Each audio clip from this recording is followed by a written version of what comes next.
Well, we've already done a video about what's going on in Ukraine in relation to what China and Brazil did. If you haven't seen that, go watch that. But there have been further developments. And obviously, this is yet more saber rattling, I think, by Putin. And we'll get onto those comments in a moment and sort of maybe sort of how the West should be viewing these comments.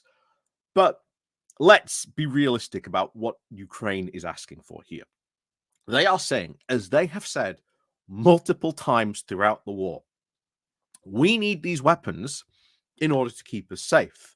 We need to be able to strike the airfields, the missile launching locations, the drone launching locations where currently we cannot reach. And to do that, we need long range missiles. Not only that, but there are strategic targets that if Ukraine has the capability to be able to strike, they can do so.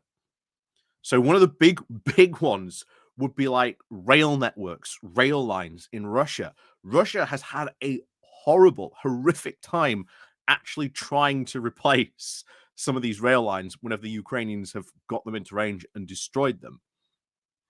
So being able to strike those, especially when Russia is so dependent on those rail lines, is a massive strategic target for Ukraine. Not only that, oil refineries as well. There's a ton of targets that Ukraine can legitimately strike as a military necessity, which I agree with what Starmer said today, and we'll get to his comments as well. These are tactical decisions that Ukraine should be allowed to make to be able to end this war quicker. Because these comments, I think, made by Vladimir Putin do not show a country that is in the strongest position, but in reality is struggling on a battlefield of what, remember, Putin said to his entire country would only take 3 days. But here we are 2 years later.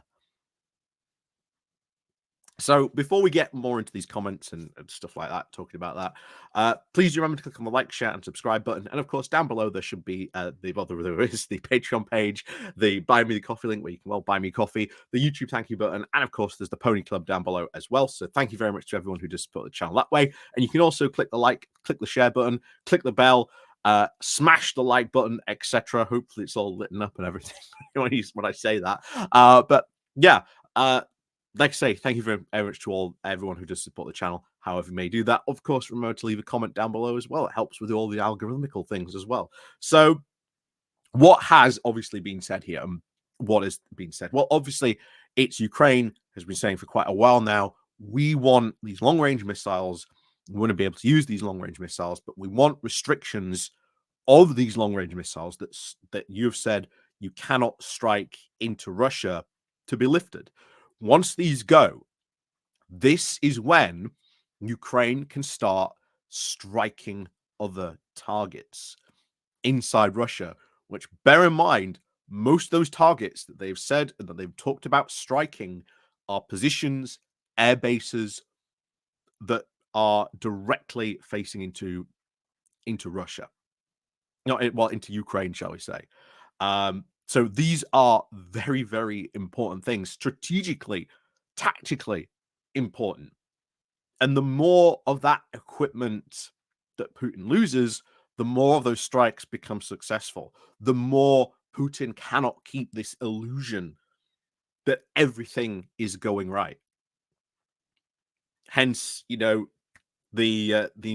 incursion into Russia that we've seen by the Ukrainians recently. That I think has really, shattered a lot of confidence by the Russians of taking Russian territory, especially Kursk, which we've said before, symbolically very, very important to Russians. So we'll see what happens, obviously, in the future of this conflict. But again, touch wood, I think next year is going to be a real crunch point. I think this is where something is going to give, whether it will be the Russian economy will just fall on its face. Something might happen in Russia. maybe something will happen in like Dagestan or Chechnya or one of these, puppet states that Putin has. That, like I say, we've said before, everything is on the Ukrainian line. If there's any countries out there that really want to finally get rid of like Russian occupation, now is the time to do it. Now is the time to do it. But yeah, what has, of course, Putin said, and I think this should be one of those things where we should take it seriously, but we also have to bear in mind every single time Putin has made these threats or anything like that, they haven't exactly come to pass. So this is what he obviously had to say. So he said that this would be a very significant way in the change of the nature of the conflict. It also would mean that the NATO countries, that the US, European countries are now at war with Russia, he added. If that is the case, then we are going to be taking into account the change of the nature of the conflict, and we will then take the appropriate based decision on these threats that we now face. Clarifying that Kyiv's decision to strike deep into Russia, it is now a decision on whether NATO countries are directly involved in the military conflict or not. Here's the thing. Technically, under Putin's own definition, by us supplying weaponry, jets, tanks, you name it, under this very definition, very broad definition that Putin is using, we already are sort of involved, which is a way that, to me, is like, doesn't sounds very desperate. And of course, there's a lot of other things that he went on to later say that also other people have alluded to, that there is going to be some sort of big, Russian sabotage operation. That if we allow this, then Russia is going to go on a mass sabotage operation across Europe. That's already happening.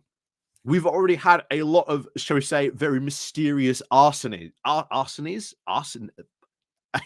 we say, mysterious fires, shall we say, taken place. Not too long ago, there was the attempted assassination of the CEO of Rheinmetall. These things are already happening. Part of this is our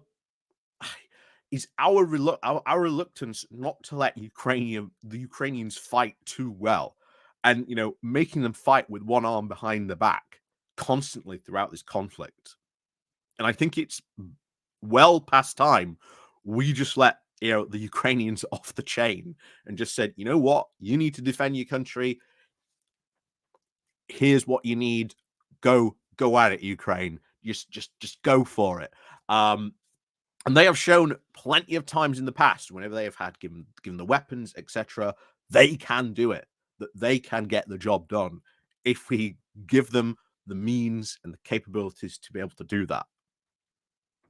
So I can very much see probably today that restriction being lifted, and then probably, not too surprisingly, maybe even this weekend, if it gets released, like I say, if it gets lifted on this Friday, maybe even the following week, we could see a lot of mysterious explosions happen in Russia. We'll see what happens, but there has been a bit of other escalation as well. I think is well worth talking about.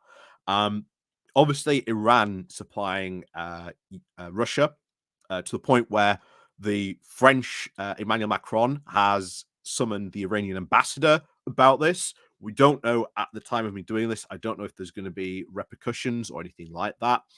But I've said this before on Geoscope. If we want to start peeling countries away, the three countries, obviously, Iran, India, and China. China's going to be the hardest of all to do.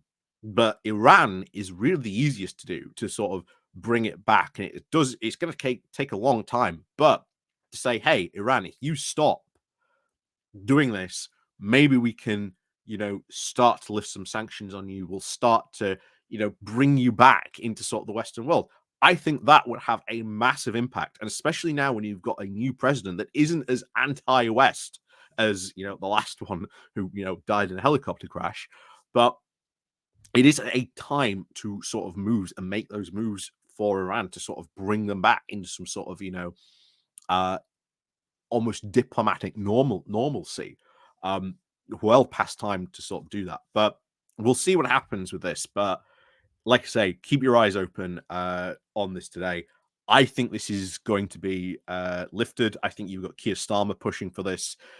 We've already got inklings from like Antony, Blinken, and Biden that this decision may take place today. So we'll see what happens. But like I say, hopefully this does happen. And like I say, I think you're going to see a lot of crying from Putin, and once again, threats that aren't really going to happen. And bear in mind, we've already seen these sabotage operations in Europe, as we've already mentioned. And at that point, if one of those sabotage operations kills, European, German, whatever citizens, at that point, then that is Article 5. And it's already quite worrying where we had just a couple of days ago, the MI6 boss go, yeah, Russian foreign intelligence has gone a bit feral. So who knows what could happen, but needs to say it could be a very interesting 24 hours in this period of this conflict. So we'll see what happens. But as always, let me know what you think down below. And of course, as always, we'll see you all next time.